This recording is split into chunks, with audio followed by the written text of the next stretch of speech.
Well, good morning. We're on a statewide lockdown.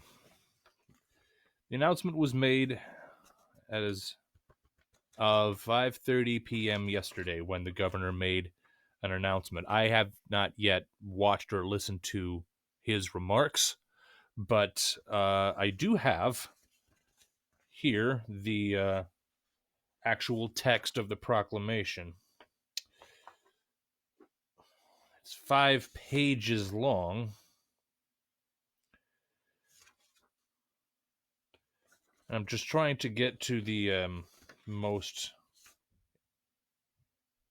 actionable and most important pieces of information.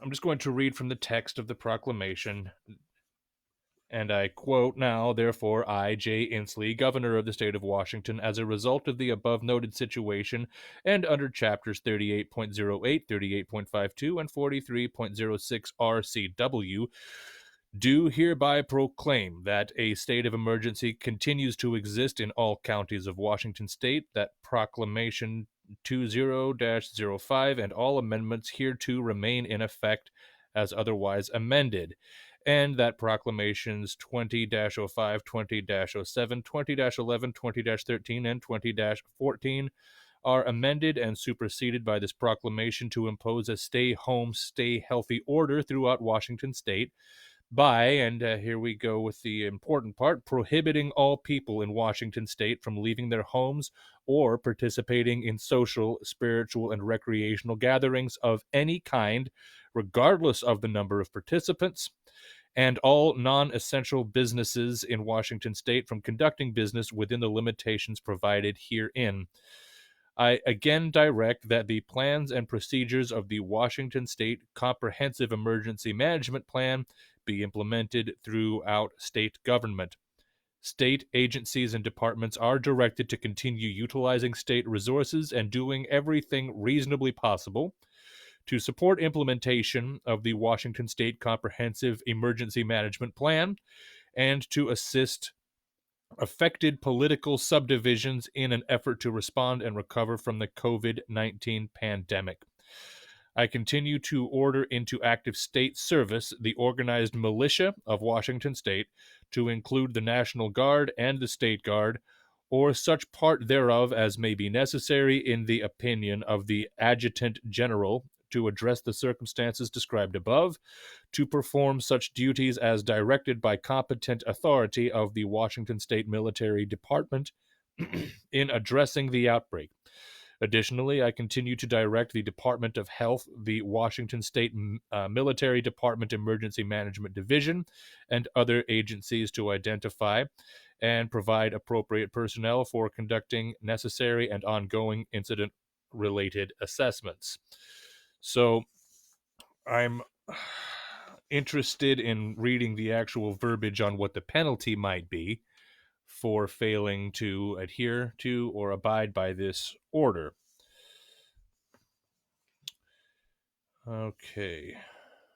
To implement this mandate, I hereby order that all people in Washington State are immediately prohibited from participating in No, that's something I've already. Okay. Effective midnight on March 25th, all non-essential businesses shall cease operations. Okay, that's the business aspect of it.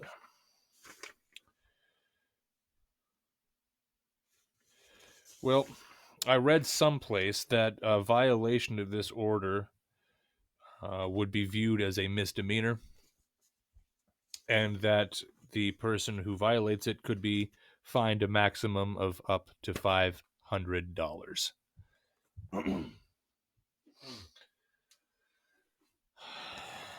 Well, nationwide, as of this morning, 48,778 confirmed or positive cases in the United States. The death toll has reached 588 nationwide.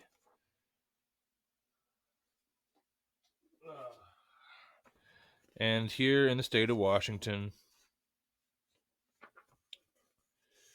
we are at 2,221 cases with 110 fatalities.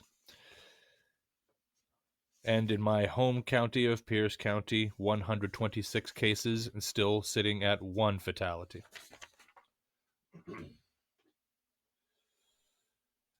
The governor's stay-at-home order was for a minimum period of 2 weeks.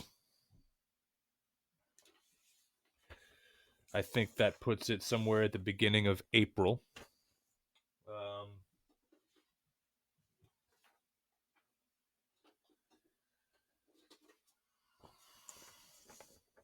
It was printed in here somewhere. Okay.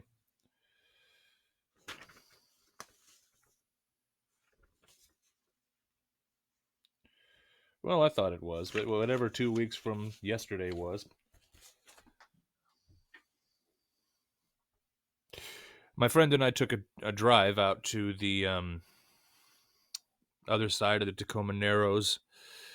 I had intended to take this guy up to a viewpoint. It's called Mount Walker Viewpoint.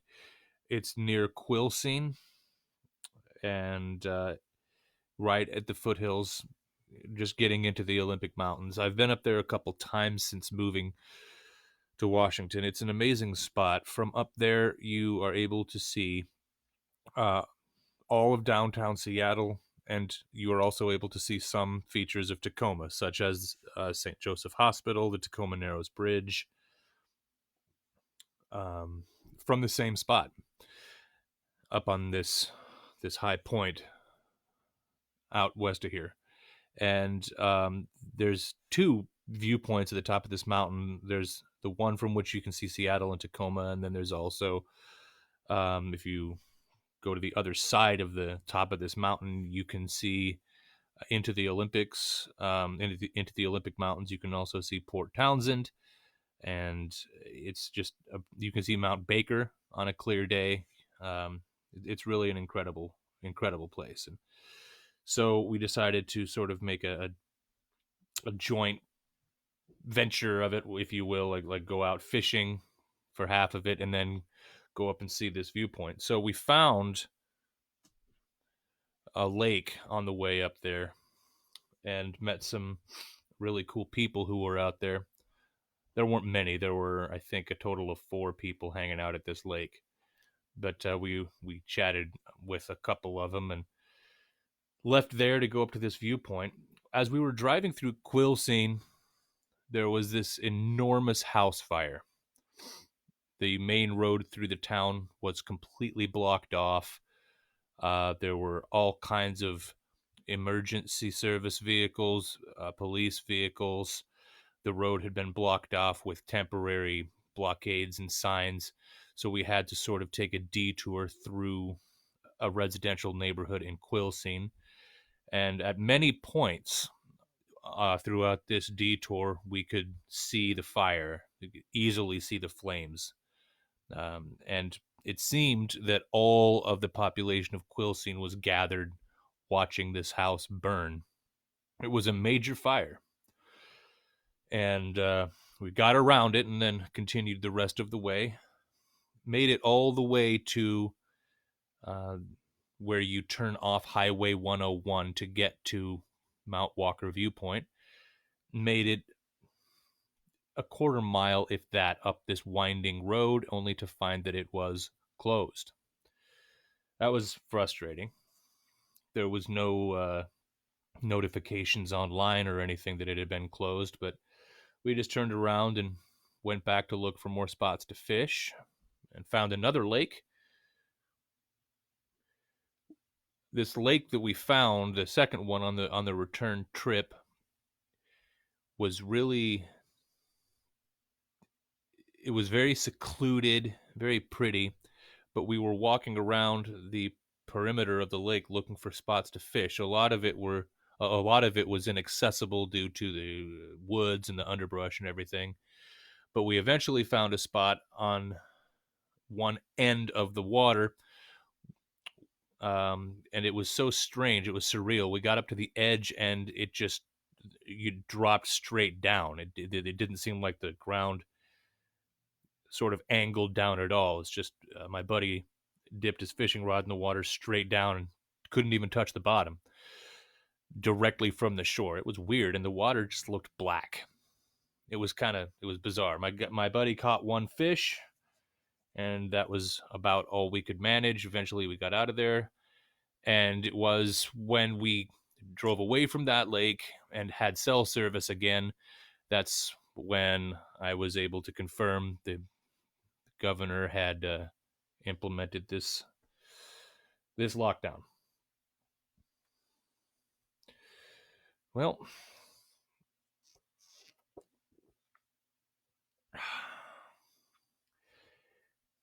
I don't really have a whole lot to say about it.